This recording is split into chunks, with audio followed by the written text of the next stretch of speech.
Baik, selamat datang di video saya. Perkenalkan, nama saya Fahri Bagus Pratama Hadi Fahmi. Saya dari mahasiswa Desain Komunikasi Visual Universitas Mercu Buana. Dan pada video kali ini saya akan mempresentasikan tentang bisnis yang saya buat sebagai tugas dari KWH. Jadi, bisnis yang saya buat ini adalah bisnis kreatif studio. Untuk hal pertama yang akan saya bahas adalah tentang bisnis ini sendiri. Jadi, bisnis kreatif studio ini kurang lebih servis utama dari kami adalah di bidang audio dan visual, dan kami berisikan 4 orang, ada Zidan Ismail, ada IGD Astika, ada Bayu Rizkyadi, dan kami masing-masing memiliki job desk masing-masing. Lalu setelah itu alasan kenapa berdiri ya bisnis ini adalah kami semua sangat memiliki passion yang besar dalam industri kreatif, dan kami melihat beberapa permasalahan yang masih ada di industri kreatif Indonesia, terutama dalam tim produksi, seperti kualitas produksi, yaitu modernisasinya masih sepertinya kurang, kemudian juga kesempatan dan kepercayaan klien terhadap anak muda, karena tim produksi kami berisi 4 orang dan umurnya kurang lebih kami sama-sama masih kuliah. Dan yang ketiga adalah karya audio dan visual yang masih kurang kekinian, yang seperti tadi sudah saya sampaikan. Dan dengan adanya permasalahan-permasalahan seperti ini, kami memberikan melalui bisnis ini kami memberikan dua solusi utama yang bisa kami breakdown. Jadi yang pertama adalah kualitas. Yang satu kualitas. Meskipun kami memang masih semua sama-sama kuliah, masih sama-sama anak muda, tetapi kami menawarkan kualitas service, kualitas produk yang kami ciptakan itu tidak kalah dengan tim produksi senior. Lalu juga yang kami tawarkan adalah price and flexibility service, yaitu dengan kami menawarkan kami adalah anak muda dan kualitas kami tidak jauh dari tim produksi senior. Kami juga menawarkan harga yang lebih miring dan flexible service, yang artinya kami siap untuk patuh terhadap permintaan-permintaan dari klien, namun juga tetap tidak meninggalkan kualitas. Dan target customer kami ada 3 yang utama, yaitu 1 perusahaan, yang kedua perseorangan, yang ketiga promosi barang atau jasa. Tentu karena kami adalah tim produksi, proyek-proyek yang kami biasa kerjakan adalah seperti iklan, branding produk, logo, poster, dan bahkan jingle iklan. Seperti itu kurang lebih. Jadi memang target utamanya adalah 3 yang tadi. Dan untuk selanjutnya adalah market sizing. Tentu dengan adanya perkembangan industri kreatif yang sangat maju saat ini di Indonesia, tentu market size-nya sangat besar sekali. Dan so far bisnis kreatif studio ini bukan bisnis yang sangat menggurita sekali sekarang, tapi memang sudah banyak bermunculan, tapi belum semenggurita itu, sehingga kans bagi kami untuk bisa berkompetisi di industri tersebut masih besar.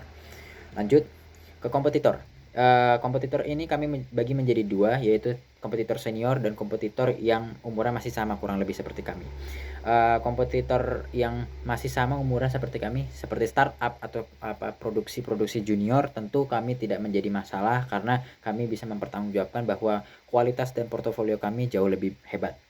Tetapi untuk kompetitor senior ini memang agak susah, seperti ada Makna Kreatif, Maika Kolektif, Visius, dan lain-lainnya. Tim produksinya itu memang masih menjadi kompetitor terberat bagi kami. Dan untuk menghadapi kompetisi di industri kreatif ini, kami memberikan unique value yang seperti sudah saya sampaikan tadi, adalah kami adalah semuanya anak-anak muda yang memberikan service yang modern, yang kualitasnya baik, tidak jauh dari tim produksi senior, tapi dengan harga yang miring. Nah, dari segi monetisasi atau juga revenue streams-nya, ada 4 sumber utama income kami, yaitu ada project, ada konsultasi, ada branding produk, ada merch atau subsidiary company. Project yang pertama. Jadi project di sini maksudnya adalah project per satu macam. Seperti ada misalkan logo-logo saja, atau jingle iklan saja, atau iklan saja, seperti itu. Kemudian konsultasi, karena kami tim kreatif studio yang memproduksi tentang bagaimana mempromosikan suatu barang. Kami juga menyediakan service konsultasi kreatif. Yang ketiga adalah branding project. Branding project ini sebenarnya adalah satu package yang besar yang berisi tentang project dan juga konsultasi.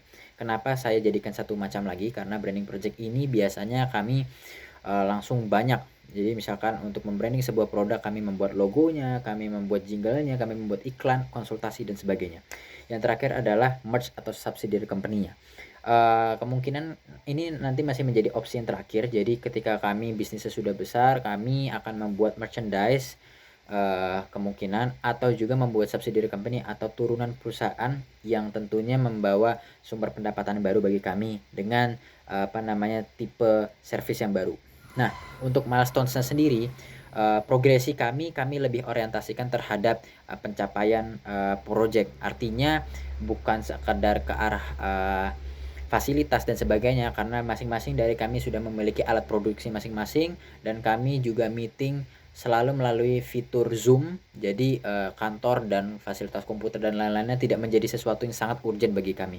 Kami lebih ke arah bagaimana tahun ini kami mungkin memang projectnya hanya sekitar dari circle network kami, tahun depan kami mendapatkan project yang jauh lebih besar dari kantor-kantor atau juga acara-acara yang besar gitu, seperti itu. Dan untuk fundingnya, total funding yang kami perkirakan, ini angka yang kami ambil angka terbesarnya, yaitu untuk 3 bulan pertama kami perlu untuk menghabiskan 24 juta rupiah. Jadi ini isinya ada apa aja? Ada recruitment, ada product development, working capital, unexpected funds, dan internet marketing. Jadi seperti kayak membayar server untuk internet dan lain-lainnya. Dan yang terakhir adalah dari segi marketingnya. Jadi Business Creative Studio ini kami push dari 3 sektor untuk marketingnya, yaitu social engagement, mouth by mouth creation, dan door to door proposal.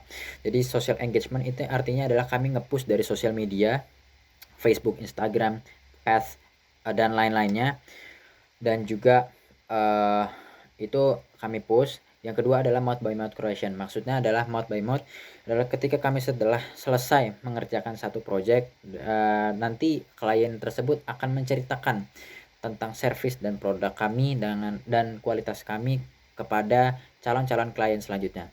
Yang terakhir adalah door to door proposal. Jadi door to door ini adalah kami berusaha memberikan proposal, kami berusaha menemui calon klien, kami menawarkan terhadap service dan produk-produk kami. Jadi kurang lebih seperti itu.